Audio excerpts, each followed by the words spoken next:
FairlyMad.com. At night, I've started to notice a fairly common occurrence on my Facebook newsfeed. And not just a lack of people messaging me. I'm talking about women who can't sleep because there's a giant spider in my room. Oh my dear lord, that's atrocious. Repost this message to 10 pages. Hey, spiders. And yeah, I just can't help think, fuck off. Are you for real? You have an easy life. I don't have an easy life. I have to catch flies, I have to catch my dinner. Do you have to catch your dinner? No, you don't have to catch your dinner. It was as big as a horse. It was as big as Liam Neeson's penis. As big as a brontosaurus, so it was. Big black brontosaurus. But come on, this is like a fucking cruise missile to them, so we should all calm down a little bit, especially ye girls. It's not as if there's any real monsters out there roaming about, or at least that's what I thought until I heard about the legendary Jabberwocky.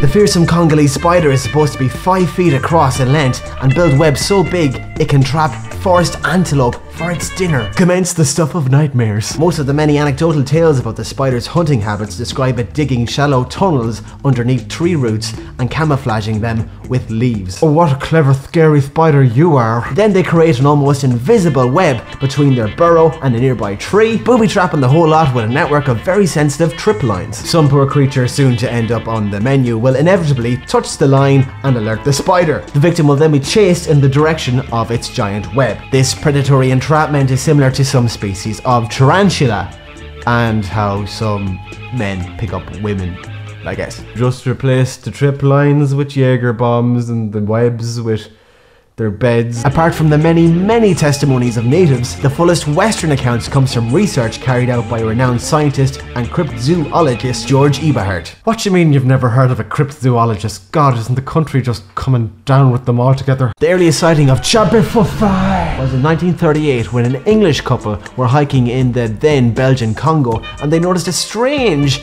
large object crossing the road in front of them, or the trail, or whatever it was, crossing the stream, crossing the path. It's not really important. The fact of the matter is, it was in front of them, and it was unknown. I love their personal account. They said, well, at first we thought it was a monkey or a cat, but then we realised it was a spider, with feet that were almost 3 foot long. How can you confuse a giant spider with a monkey? Come on, love. I bet you they were fucking demented. Let's go for a little stroll in the woods, if you know what I mean.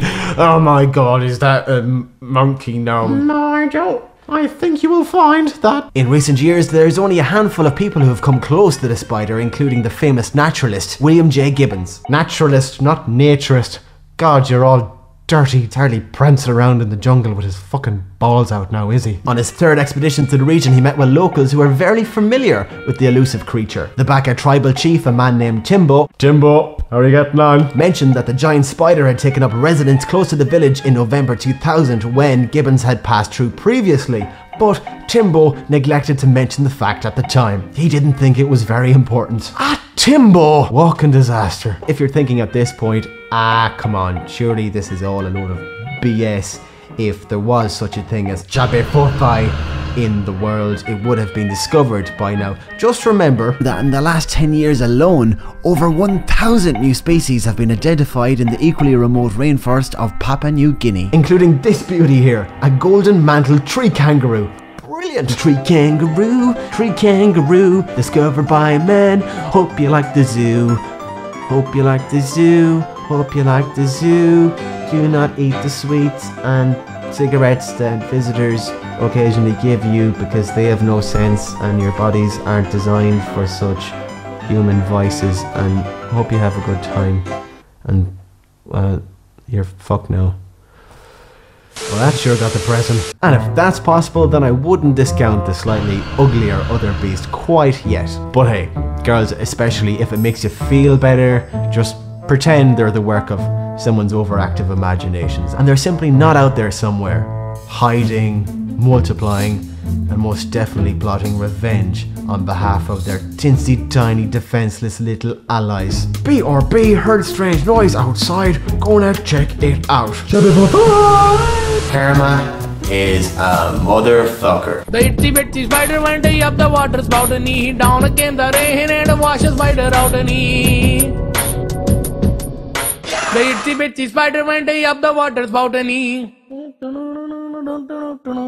down came the rain and washed the spider out and